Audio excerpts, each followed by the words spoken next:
자, 이제는 파트 1 실전편입니다. 네, 실전편의 파트 1. 자, 캐치볼을 할 때의 글러브의 각도와 구조에 대해서, 저는 어차피 글러브를 만지는 사람이니까 거기에 대해서 야구 기술과 관련돼서 어떻게 매칭이 되는지에 대한 설명을 드릴 것입니다. 자, 얼마 전에 매장에 왔는데 우리 어린 친구인데 매장에 들어오면서 이러고 오더라고요. 네, 계속 이러고 오더라고요. 또 어떤 거는 업체에서 길을 들였는데 글러브 낀 상태에서 네, 이러고 오고 있습니다. 자, 손가락은 하나도 못 쓴 상태에서 요것만 오므리고 있는 거죠. 자, 그렇다면 이런 글러브 혹은 아예 모르고 그냥 자, 이렇게 반접이로 오는 경우, 자, 사람들은 이게 제일 큰 문제라고 생각하는데 제 기준으로 봤을 때는 이런 나팔꽃이라든가 아니면 엄지새끼만 까딱까딱 움직이고 볼집이 넓은 글러브가 더 문제고요. 그 다음이 차라리 이게 낫다라는 것이죠. 그리고 가장 이상적인 것은 이렇게 손가락이 밖으로 뻗어 있고 넓게 돼 있는 것. 순서를 굳이 따지자면 가장 워스트 케이스가 우리가 알고 있는 나팔꽃이라든가 아니면 뭐 볼집이 넓은 길각 예술 글러브라고 하는 것들이 가장 큰 문제점인 것이지, 차라리 그거 문제를 개선하는 방법은 의외로 반접이 될 수도 있다는 것이죠. 물론 가장 이상적인 거는 항상 이렇게 포그맨이 열려있는 이런 글러브가 될 것이고요. 자, 왜 그러냐면 가장 많이들 하는 실수가 뭐냐면 글러브 여기를 누른다는 것이죠. 물어봐요. 여기 왜 눌러요? 선수들이 여기 누르니까요. 인터넷에 그렇게 나오니까요. 자, 분명 글러브 손을 눌렀을 때, 자, 손가락은 전혀 상관이 없는 글러브 자체를 누르고 있다는 거죠. 그럼 캐치볼을 한다면 공이 들어올 공간을 막아버린다는 것이죠. 그러면 부득불 캐치볼을 하면 어떻게 하냐? 옆으로 열 수밖에 없다는 거죠. 그럼 옆으로 열어서 공을 주면, 자, 어디로 잡죠? 외부로 잡게 되는 것이죠. 자, 아까 얘기했던 맨손으로 공 잡는, 즉 빵떡으로 공 잡는 동작을 내가 구현을 하려면 이 글러브 끝이 걸리기 때문에 어떻게 되냐? 다 뒤로 제낄 수밖에 없다라는 것이죠. 항상 정면을 본 상태에서는 들어올 수가 없기 때문에, 아니면 이렇게 만들어 놓고 잡고 끝난다라는 것이죠. 그러면 아까도 설명해서 파트 1에서 야구 기술에서 설명드렸지만 손목이 제껴진 상태에서는 손이 앞으로 가서 내 시선 앞에서 공을 잡을 수가 없기 때문에 결국 연계된 손끝까지도 이어지지 않는 문제가 나온다는 거죠. 혹은 이렇게 잘 오므려지는, 하지만 손은 펴져 있는, 오른손에서 똑같이 해보겠습니다. 이렇게 글러브가 나와 있는 것들은 캐칭을 하면 막혀버린다는 것이죠, 상식적으로. 그러면 살짝만 오므려 보겠습니다. 그럼 안에서 다 돈다라는 것이죠. 똑같은 얘기로 공을 받을 때 이러고 받고 있다는 것이죠. 절대로 공을 잡는, 맨손으로 공을 잡는 이런 동작이 아닌, 글러브가 움직인다면 계속 이런 어이없는 동작을 하게 된다는 것이죠. 그래서 사람들은 캐치볼 하면서 저한테 손이 아프다고 매우 맨날 얘기를 합니다. 가장 상식적으로 생각하시면 됩니다. 오른손에 주먹을 쥐고 왼손에 내가 한번 때려볼게요. 자, 안 아파요. 그냥 내가 내 손 때리는데 아플 사람 없습니다. 하지만 이 상태에서 내가 글러브질을 이렇게 한다, 엄지새끼로 한다, 검중지를 피고 한번 때려볼게요. 매우 아픕니다. 지금 뭐냐, 평소 글러브질을 할 때 검지중지가 펴져 있다면 여기를 내밀게 되기 때문에 캐치볼을 하면 아플 수밖에 없는 것이고요. 주먹을 받듯이 편하게 되면 캐치볼을 할 때 맨손으로 잡아도 안 아프게 잡을 수 있다는 것이죠. 그러면 이런 반접이 글러브가 왜 낫다라고 말씀을 드리냐면, 물론 반접이는 되겠지만 얘는 접혀있기 때문에 사람들이 공이 날아올 순간엔 벌린다라는 것이죠.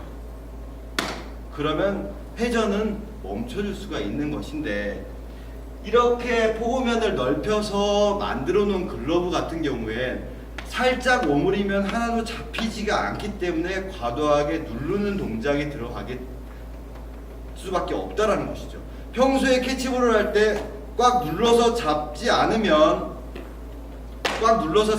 안 잡히는 글러브이기 때문에 내가 타이밍이 안 맞으면 막아버리게 되는 그런 현상이 생긴다는 것이죠. 뭐냐? 평소에 세게 오므리시는 분들은 실전에서는 공이 오면 더 세게 오므린다는 것이죠. 그리고 또 한 가지가 뭐냐? 항상 제가 글러브를 얘기할 때는 글러브는 어디로 받는다? 손바닥으로. 즉 내가 맨손으로 공 잡는 이 지점으로 받는다고 말씀드렸습니다. 그래서 이거는 가공을 한 후에 웹을 제거를 하고 끈으로만 껴놨습니다. 자, 항상 웹이라는 거는 가죽 덩어리가 붙을 것이고 그거를 이런 끈으로 얼기설기 엮여 있다는 것이죠. 자, 글러브랑 똑같습니다. 똑같은 구조고요. 그런데 이 비싼 글러브를 가지고 이 망으로 받는다. 그렇죠? 이 망으로 받는다. 어이없는 행동이라는 것이죠. 고가의 글러브를 사놓고 끈 한 줄에 내 운명을 건다는 건 말이 안 된다는 것이죠. 그런데 글러브 구조가 막혀 있다면 아니면 오므려지는 글러브라면 반드시 이쪽으로밖에 받을 수가 없다는 것이죠. 하지만 맨손으로 공 잡는 자세, 즉 앞에서 잡는다면 충분히 얘는 다 공을 받을 수 있는, 그렇죠? 내가 힘을 빼고 살짝만 대도 다 잡히는, 백핸드로 잡았을 때도 아까 설명드렸듯이 항상 공의 손의 끝은 앞을 본다라는 기본기, 즉 캐치볼의 기본을 본다. 백핸드로 갔을 때도 손바닥으로 받을 수 있는 거, 포핸드로 갔을 때도 손바닥으로 받을 수가 있는데 대부분의 사람들이 실수하는 게 뭐냐? 정면은 이렇게는 받는데 좀만 위로 가면 이러고 있다는 것이죠. 좀만 옆으로 가면 옆으로. 백핸드를 잡으라 그러면 이렇게. 자, 아니죠. 항상 손끝이 앞을 본 상태에서 있다는 거죠. 왜냐? 우리가 위로 간다라면 이게 아니라 이렇게 가야 되는 게 맞는 것이고 더 위다 이렇게 가는 게 맞는 것이겠죠. 그럼 이 웹이라는 것은 언제 필요하냐? 내가 예측하지 못하는, 즉 급하게 됐을 때 최후의 보루가 웹이라는 것이죠.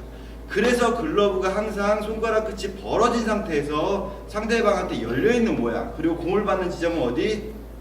내 검지와 중지 아래 압수비 용장과 압수바 있는 제일 아픈 자리, 요쪽으로 해야지만 공이 들어갈 수 있는 것이지, 우리가 사회인들이 알고 있는 소위 말하는 볼집 이쪽으로 받으려면 글러브 끝이 앞을 보면 다 걸린다라는 것이죠, 웹에. 그렇기 때문에 이쪽으로 받기 위해서 제끼거나 열 수밖에 없는, 즉 맨손으로 공을 잡을 수 없는 자세를 만들 수밖에 없는 게 바로 이렇게 길이 잘못 들어진 글러브라는 것이죠. 그래서 이 글러브를 가지고 수비 펑고를 잡는 편에서 말씀드리겠지만 실전을 보여드리면 공이 왜 새는지를 알 수 있다는 것입니다.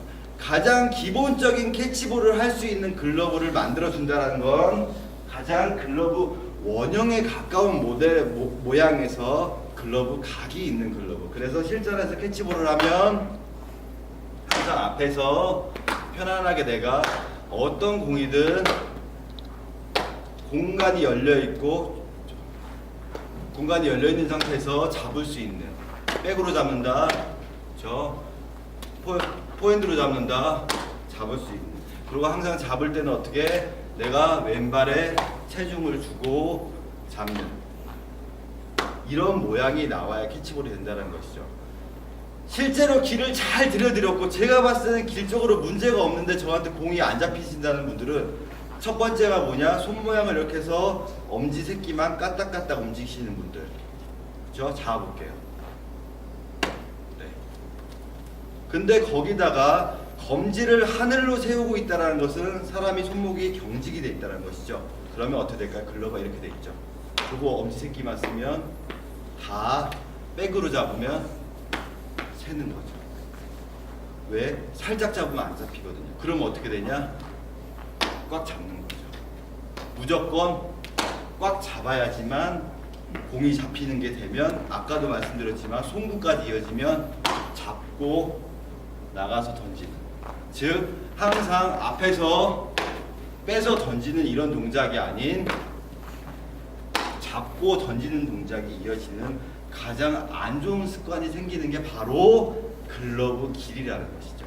항상 가장 좋은 글러브 길, 이상적인 글러브 길은 편안하게 내가 맨손으로 공을 잡는 걸 그대로 반영하고 있는, 그리고 내가 맨손으로 공 잡는 액션을 취하면 글러브 끝이 항상 열려 있고 공이 들어갈 수 있는 그렇죠? 이 각도가 나오는 게 좋은 글러브의 구조라고 보시면 됩니다. 그래서 본인들이 캐치볼을 하는데 뭐 중계 플레이를 나간다라든가 더블 플레이를 할 때 잘 안 되시는 분들이 대부분 아까도 말씀드렸지만 가장 기본적인 캐치볼이 안 되는 그런 분들이 대부분이고요.